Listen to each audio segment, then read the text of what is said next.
como Os Incríveis 2 enganou uma geração inteira. Enganou de que forma? Por que enganou? Quanto ao extraordinário serviço prestado por eles, o status legal dos heróis, eu aqui declaro restaurado. Alguém que realmente se lembra dos Incríveis 2? Considerando que ele... Mais ou menos. Eu sei que era um plot, tipo... colocaram as máscaras para prender os heróis, e aí os filhos dos Incríveis resolvem as coisas tirando os óculos dos pais, e os pais ajudam a fazer isso com o resto. Algo assim. Foi um filme que já foi lançado há mais de 6 anos, já não é exatamente Nossa, tem 6 anos já. ou uma surpresa para alguém que 2018 tem 6 anos, isso me dói.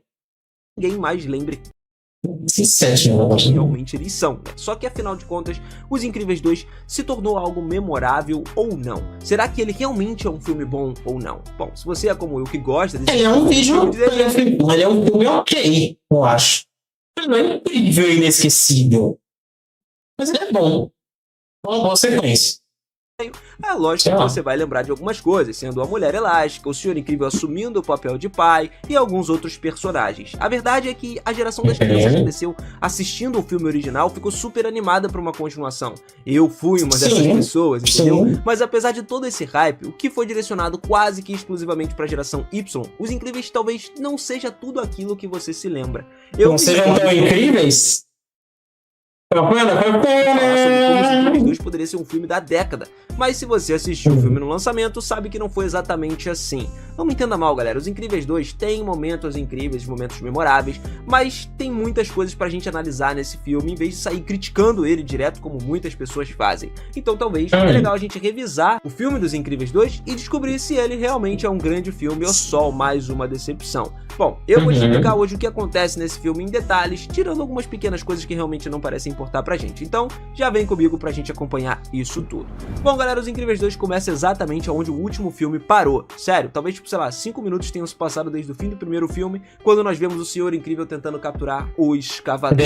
Faz sentido agora, né? A coisa toda desse cara era minerar no subsolo, porque talvez o cara goste de jogar um Minecraft da vida. Ele realmente era bom nisso. O plano aqui dele era literalmente explodir o chão sobre um banco, fazendo com que todo o prédio desmoronasse perfeitamente na frente dele. E agora ele conseguiu sugar todo o dinheiro com seu aspirador de pó gigantesco. Uma capacidade muito boa. Nesse momento, o Senhor Incrível aparece lá pra deter ele sem problema nenhum, só que ele falha miseravelmente e também acaba sendo sugado.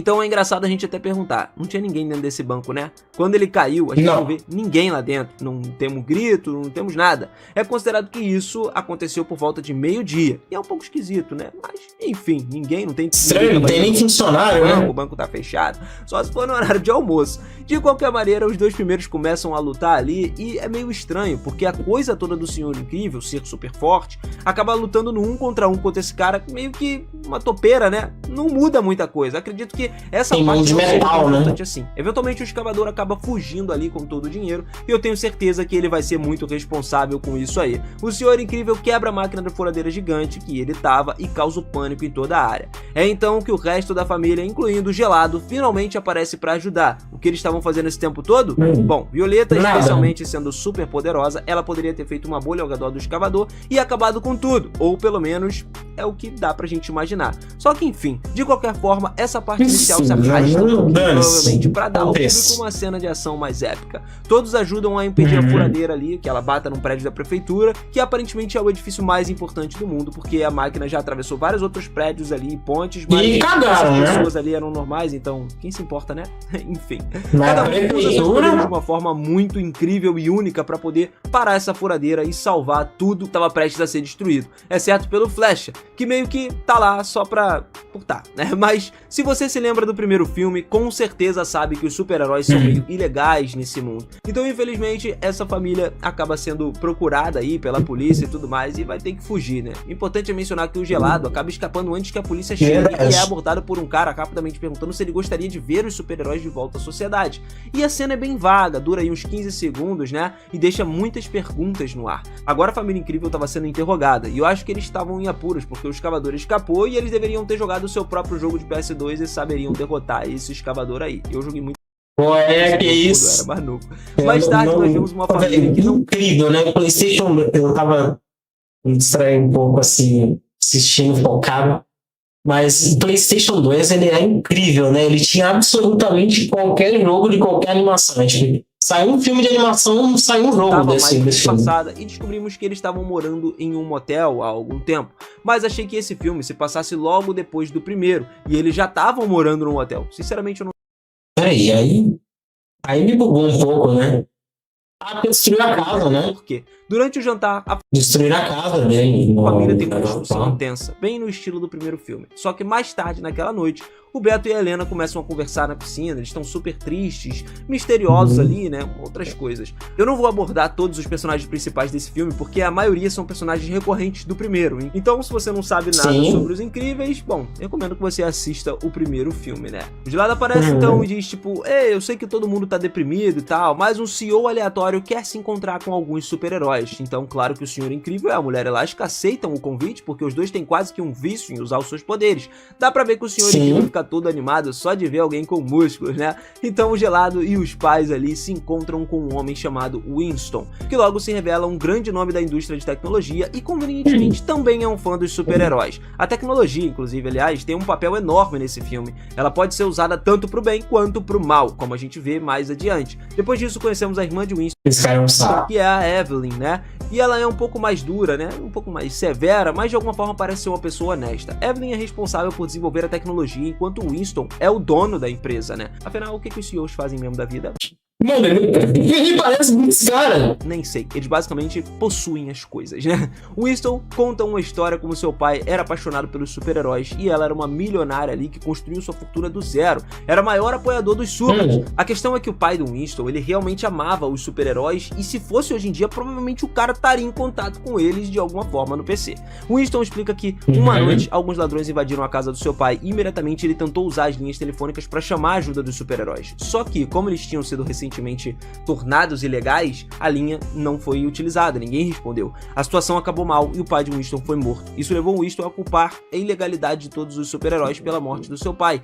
Desde então, a missão dele era tornar os supers legais novamente. E a mãe do Winston também faleceu alguns meses depois, supostamente de desgosto. Que situação meio ruim, né, pro cara. O motivo pelo qual o Winston chama os super-heróis ali é que justamente ele tem um plano de trazer eles de volta aos olhos do público. Basicamente, ele quer que eles comecem a salvar as pessoas novamente, mas com ele controlando toda a publicidade para garantir que eles sejam vistos de uma forma positiva. Winston sugere que comecem com a Mulher Elástica, porque além de ágil e discreta, ela não quebra tudo que toca igual o Senhor Incrível. Enquanto isso, o Senhor Incrível, Beto, precisa lidar com o fato de não ter sido escolhido.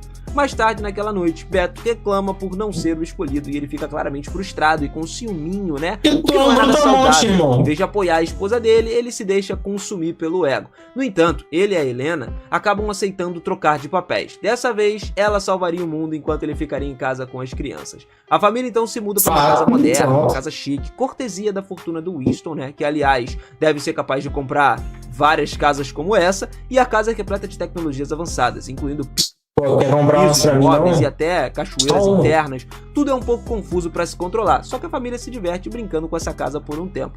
Helena coloca o seu uniforme de super-heroína e encontra uma motocicleta novinha na garagem. Parece algo saído diretamente da concessionária e ela parte em alta velocidade, enquanto o Beto agora, o pai em tempo integral, tenta lidar com a rotina doméstica. Então ele acaba explicando para os filhos o que a mãe estava fazendo, porque ninguém sabia de nada. O Beto então percebe rapidamente que ser o pai em tempo integral exige muita paciência, algo que ele claramente não tem. O Flash e a Violeta nunca tem, né? Os pais não têm paciência nenhuma. Pra escola, e logo depois vemos o Beto lutando pra colocar o bebê Zezé pra dormir. Mais tarde naquela noite, o Flash pede ajuda ali pra poder resolver o seu dever de matemática, mas o Beto, já exausto, fica acordado ajudando de qualquer forma. Enquanto isso, Helena tá em ação. Ela percebe um trem-bala e tá indo em direção errada ali, que carrega passageiros importantes. A cena lembra inclusive a sequência do primeiro filme, que também tinha um trem desgovernado, e a Helena usa a elasticidade dela pra poder parar esse trem e salvar o dia. Embora o trem esteja tipo 200 km por hora, ela consegue resolver a situação sem super força.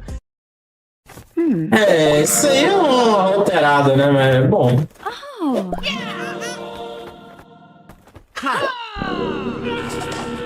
E usando a elasticidade como um paraquedas, né, para desacelerar toda aquela locomotiva.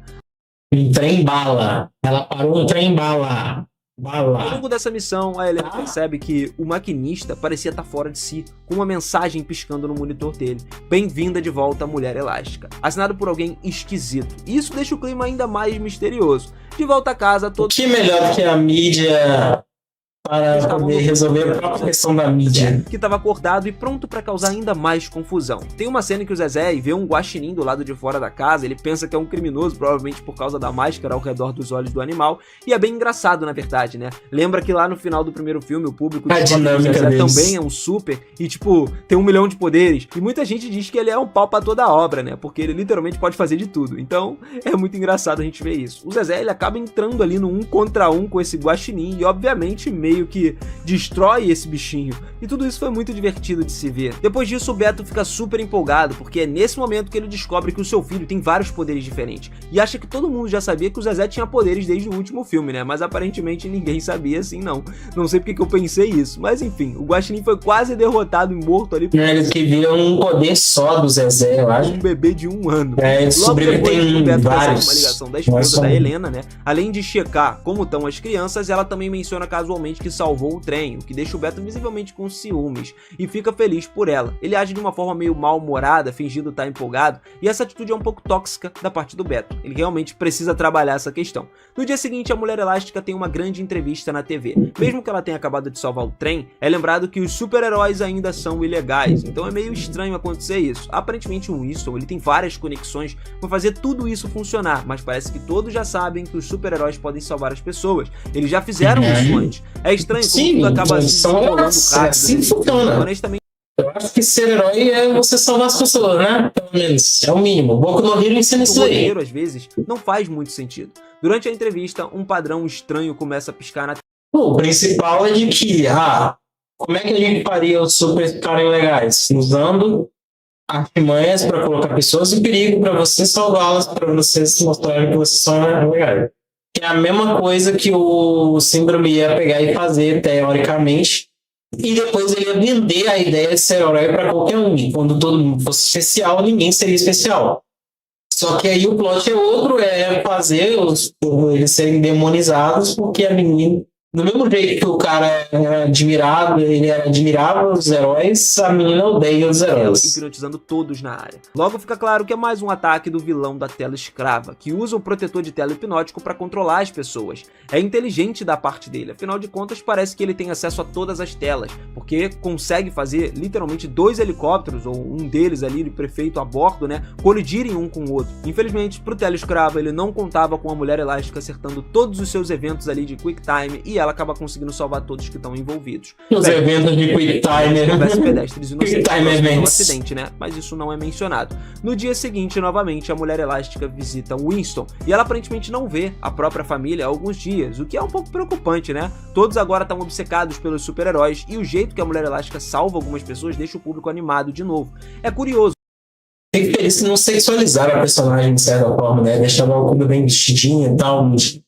Não criaram coisa desnecessária. Já que o Até porque é pra criança, mas sempre tem um ponto de é pra criança. Super salvando as Também pessoas, é tudo. é como se fosse quando um jogo tá ficando obsoleto e os desenvolvedores lançam um passe de batalha e todo mundo volta a ficar jogando o jogo. É tipo isso. O Winston ficava eufórico ali com o retorno da popularidade dos super-heróis. Em apenas 3 dias parece que a opinião pública mudou drasticamente, o que não faz muito sentido. Mas tudo bem, quando a Mulher Elástica é apresentada ao grupo de aspirantes a super-herói, Winston e a sua irmã Evelyn, eles parecem ter montado uma equipe e chamaria eles de time B, porque convenhamos, eles não são a equipe A. Entre eles, tem algumas garotas que conseguem criar portais ali, né? A portal é um cara que boa. basicamente é uma coruja e também um sujeito que vomita o tempo todo. Eu nem sei se isso é uma condição médica ou superpoderes, né? Fica a critério de cada um decidir.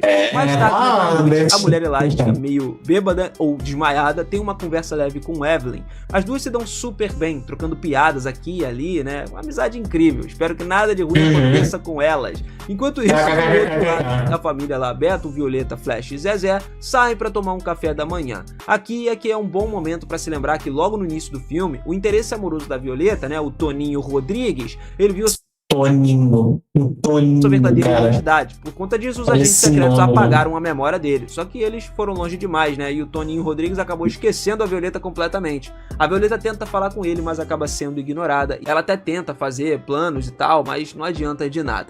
Eventualmente acaba descobrindo sobre o apagão de memória e fica furiosa com o pai. Dá pra entender, ninguém gostaria de passar por isso. Esse momento serve justamente pra mostrar as dificuldades de criar um adolescente. Ou sei lá, mano, então pensa bem antes de você ter filho, hein? Tentando compensar. Especialmente A 3. família acaba levando ela num restaurante que por acaso é onde o Toninho Rodrigues trabalha. Qualquer pessoa normal perceberia que é uma péssima ideia. E a ida ao restaurante não vai nada bem, pra ser honesto. Depois disso, é noite de novo e o filme parece alterar rapidamente entre o dia e noite, até que fica difícil de acompanhar. E a Mulher Elástica tá mais meio uma vez complicado, na né? pra capturar o Telescravo.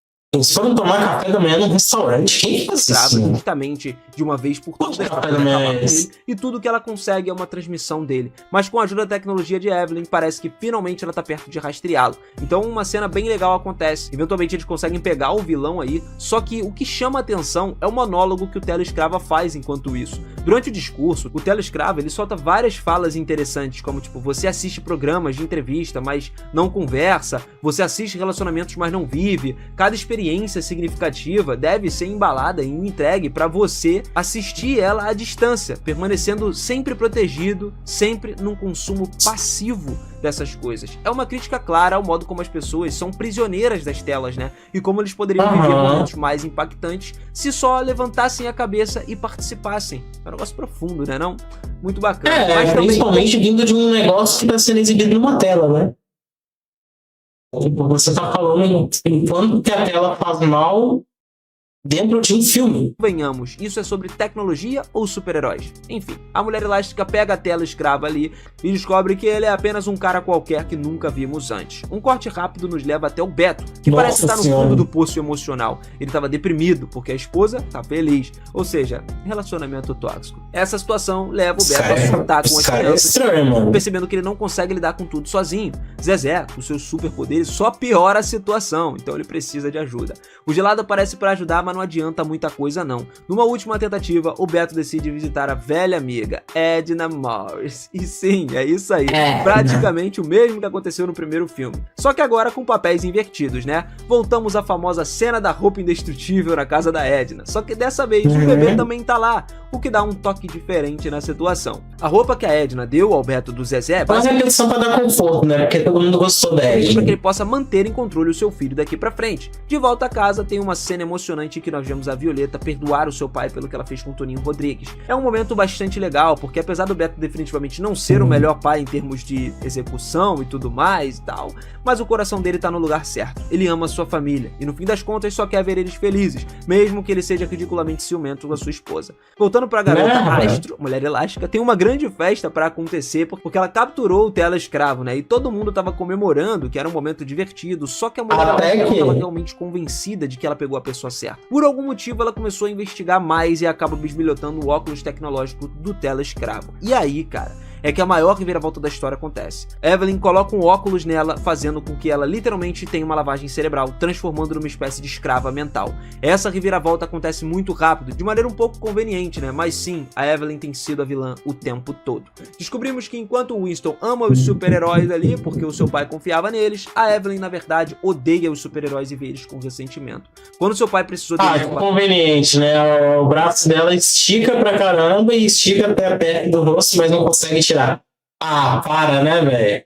A menina é o Luffy da porcaria da história, ela não consegue esticar um pouquinho mais o braço. O assalto ou algo assim, os super-heróis não apareceram. Desde então, ela considera figuras pouco confiáveis. Foi então que ela criou seu plano, manipulando ali o Telescravo, né? Justamente usando ele para agir como um entregador de pizza sem importância, como se fosse um laranja. O grande plano ali da Evelyn era controlar todos os super-heróis, fazendo eles realizarem as ações ruins e gerar o ódio generalizado contra eles. Ela esperava que com isso tornasse os super-heróis ilegais para sempre. Evelyn liga pro Beto e pede ajuda. Tipo, ela podia salvar muito tempo dela só mantendo os caras ilegais e desfazendo o plano do próprio cara para quem ela trabalha. Só isso. Ela não precisa de heróis se tornando vilões na história, ela não precisa fazer nada demais, eles já são ilegais. Ajuda nessa hora. Claro, o Beto veste a roupa dele, né? Mas assim que ele chega, os super-heróis já estão sob o controle mental. Eles aparecem na casa e tentam sequestrar as crianças. Felizmente o Gelado tá lá pra ajudar. A situação fica extremamente tensa, mas as crianças acabam escapando porque o Gelado basicamente se sacrifica pra salvar elas. Fiquei muito feliz que ele tenha recebido mais destaque nesse filme, o que é um grande plus. Praticamente eu gostava muito do Gelado.